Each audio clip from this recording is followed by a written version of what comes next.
안녕하세요. 찢어질 듯한 가난에서 벗어난 적이 없었던 50대 짠돌이 아줌마입니다. 그렇다고 해서 제가 일을 안 하고 논다거나 게으른 성격은 절대 아니에요. 그냥 평범한 가정 집에서 태어난 저는 초등학교 졸업과 동시에 어머니와 함께 동생을 등에 업고 어머니와 같이 새벽 시장에 나가서 야채를 팔곤 했습니다. 아버지는 새벽에 바다로 나가셔서 생선을 잡아오시고 그 돈으로 생계를 유지했죠. 저는 그렇게 가능하다고 생각하지 않았지만 부모님은 항상 돈 때문에 싸우셨고 혹여나 부모님이 싸우시는 이야기를 듣고 동생이 설마 부정적인 생각을 하진 않을까? 라는 생각으로 동생의 길을 막아주는 그러한 삶을 살아왔습니다. 아버지는 항상 술만 드시며 시비가 붙으셨고 어머니는 그로 인해 경찰서를 밥 먹듯이 들락날락거리는 신세를 졌죠. 그렇게 몇 년을 지내다가 아버지는 간암으로 돌아가시게 되었고 2년 뒤 어머니는 우울증으로 자신의 목숨을 끊으셨습니다. 그렇게 동생과 저 둘만 남게 되었을 때는 정말 세상에 우리 가족을 버린 느낌이었어요. 어머니가 돌아가셨을 때 제 나이가 20대 초반이었고 동생은 고등학생이었습니다. 어머니와 아버지가 돌아가셨다는 소식을 듣고 저와 동생을 자신의 자식처럼 여겨주시던 치킨집 사장님이 아직도 기억에 남습니다. 나이대도 어머니보다는 어리셔서 그냥 삼촌이라고 불렀고 아침과 점심 그리고 저녁까지 든든하게 잘 챙겨주셨어요. 굳이 동생과 나를 챙겨주실 이유가 뭐가 있나? 충분히 생각했지만 삼촌이 그냥 착한 것 외에는 그 어떠한 이유도 생각할 수가 없었습니다. 그렇게 삼촌과 동생 그리고 저는 이 세상에 남은 사람이 세 사람이라고 해도 믿을 정도로 그 누구에게도 방해받지 않고 행복한 삶을 살았습니다. 그렇게 몇 년이 흐르면서 삼촌과의 인연은 더욱 깊어졌고 힘든 시절 동생과 저를 보살펴 주신 게 너무 고마워서 삼촌의 치킨집에서 은혜를 갚고자 열심히 일을 했어요. 하루 이틀 정도 지나다 보니 어느덧 30대가 되었더라고요. 그러다 어느 날 제 휴대폰으로 갑자기 전화가 와서 받아보니 굵직한 목소리의 남자가 여기 경찰서인데요. 경찰서로 좀 와주세요. 라는 말을 했고 대답도 못한 채 삼촌에게 경찰서 갔다 온다는 말만 남기고 일하던 복장 그대로 경찰서로 향했습니다. 경찰서에 가니 동생이 있더라고요. 어렸을 땐 싸움을 한 번도 하지 않던 동생이 얼굴이 몰라보게 부어있었습니다. 야, 너 대체 누구랑 이렇게 싸운 거냐? 동생이 아무 말도 안 하고 고개를 떨구며 한숨만 내쉬더군요. 아니 대체 무슨 일이냐고 말을 해야 할 거 아니야.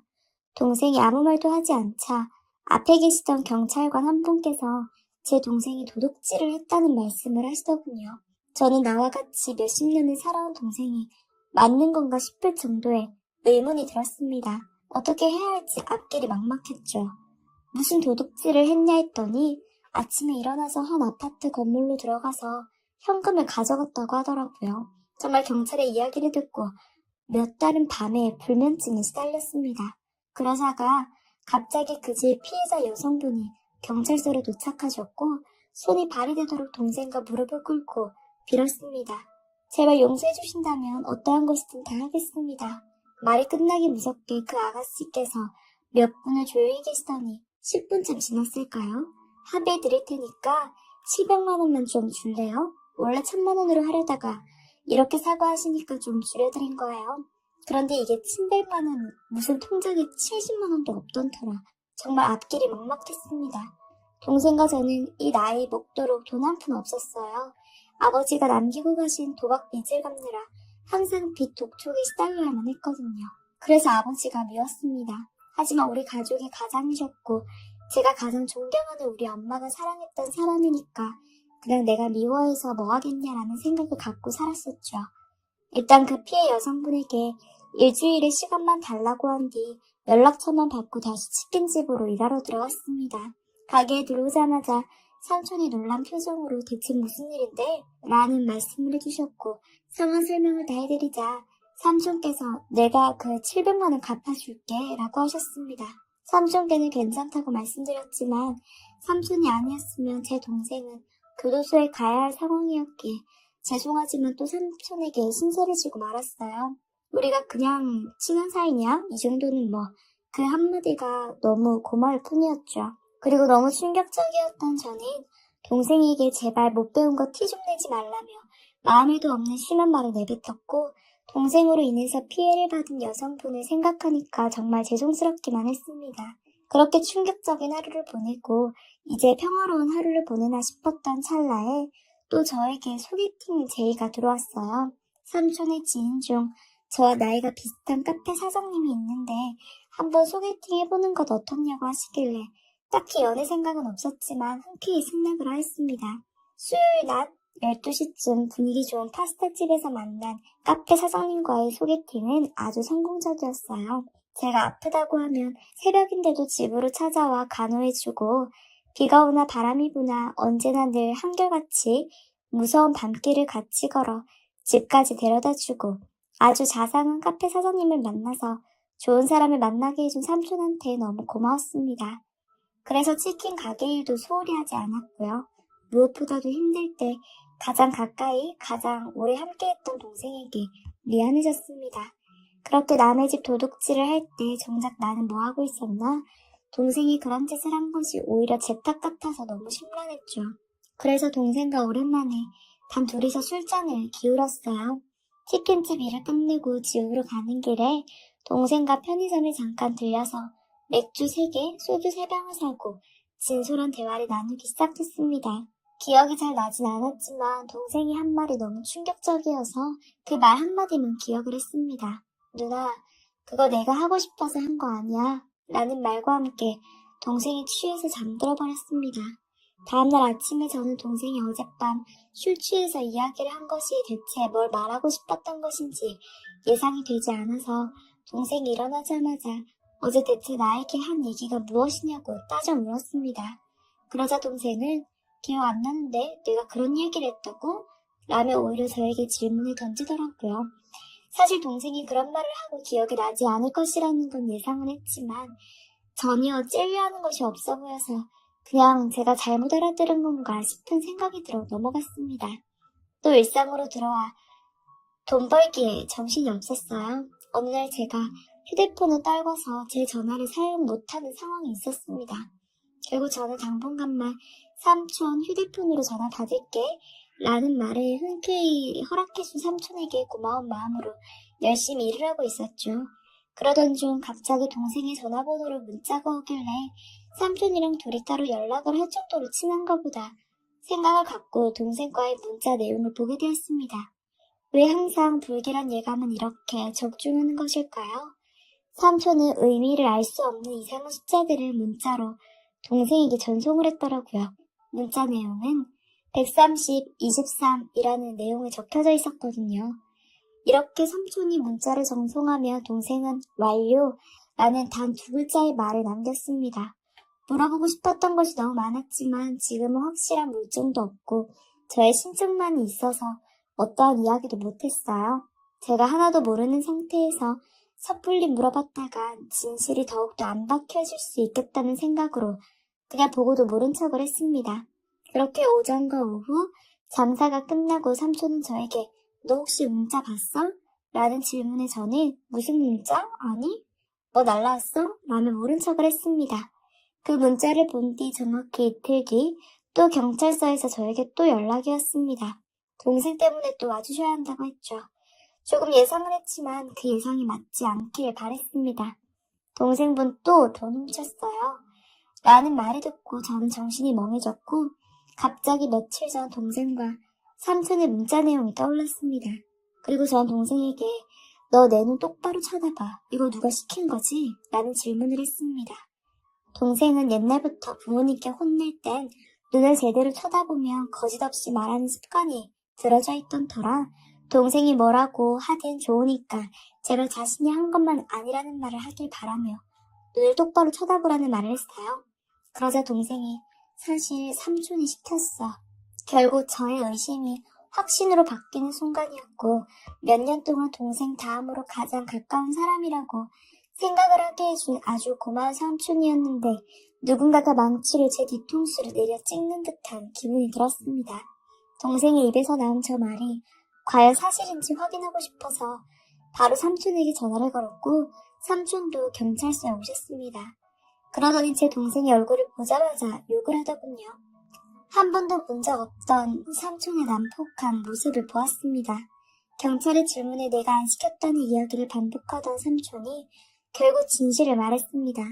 알고 보니 삼촌이 동생에게 보낸 그 문자의 번호는 번지였고, 삼촌의 이야기를 들어보니 잘못된 관념을 갖고 살아와 결국 지금의 범죄를 저지르게 된 것입니다.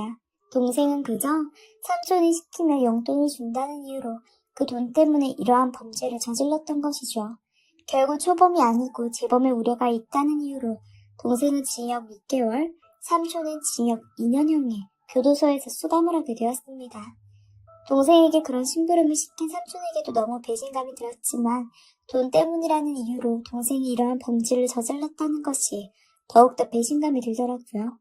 놀란 가슴을 가라앉히고 삼촌이 없는 치킨집을 운영했습니다. 혼자서는 역부족이었지만 제 옆에서 항상 자상하고 유머있는 카페 사장님인 자신의 카페는 알바생에 맡겨둔 채로 제가 있는 치킨집으로 와서 일을 도와주기도 했죠. 그렇게 6개월 후 동생이 돌아왔을 때 저에게 미안하다며 다시는 그럴 일 없다고 용서를 구했고 저는 믿어주기로 했습니다. 열심히 치킨집을 셋이서 운영하다 보니 어느덧 1년 6개월이라는 시간이 더 지나 삼촌이 제 눈앞에 나타났을 때 지금까지 쭉 봐왔던 삼촌의 모습과는 전혀 다른 모습이었습니다. 살도 10kg이나 빠진 상태로 출소를 하셔서는 저에게 실망을 주어서 미안하다는 진심 어린 사과를 하셨죠. 삼촌은 저와 동생이 힘들 때 도와준 사람이니까 내가 자존심 부려봤자 뭔 소용이 있나 싶어 그냥 삼촌을 다시 믿고 따르기로 했습니다. 그렇게 카페 사장님과 삼촌, 그리고 동생과 저는 정말 가족보다 더 가까운 사이로 지내던 중 동생은 평범한 회사원을 만나 좋은 가정을 꾸렸고 저도 카페 사장님과 3년 정도 연애를 이어오다가 서로 나이도 있다 보니 얼른 결혼하자는 이야기가 나오게 되었습니다. 그래서 선선한 바람이 불고 꽃향기가 가득한 봄에 모두의 축복을 받으며 결혼식을 올렸고 법적으로도 부부가 되었습니다. 카페 사장님이 남편이 되었을 때 모두 행복했지만 카페 일보다는 삼촌이 운영하시는 치킨집의 일을 도맡아 열심히 도와드렸습니다. 그러다 어느 날 삼촌이 갑자기 저에게 오늘은 나오지 말고도 남편이랑 열심히 놀아 라는 말씀을 하셨고 웬일인지 하며 무슨 일 있나 싶었지만 한편으로는 오랜만에 휴식이라서 남편과 데이트를 하러 밖으로 나갔습니다.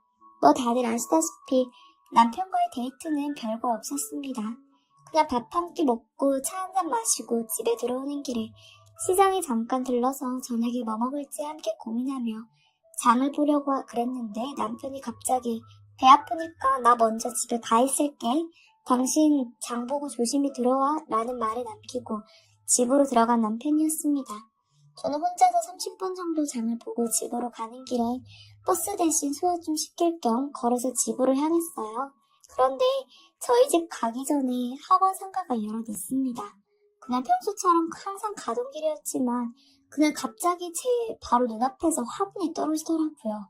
너무 놀라서 바로 위를 쳐다봤지만 누군가 던진 듯한 느낌이 확 들었습니다.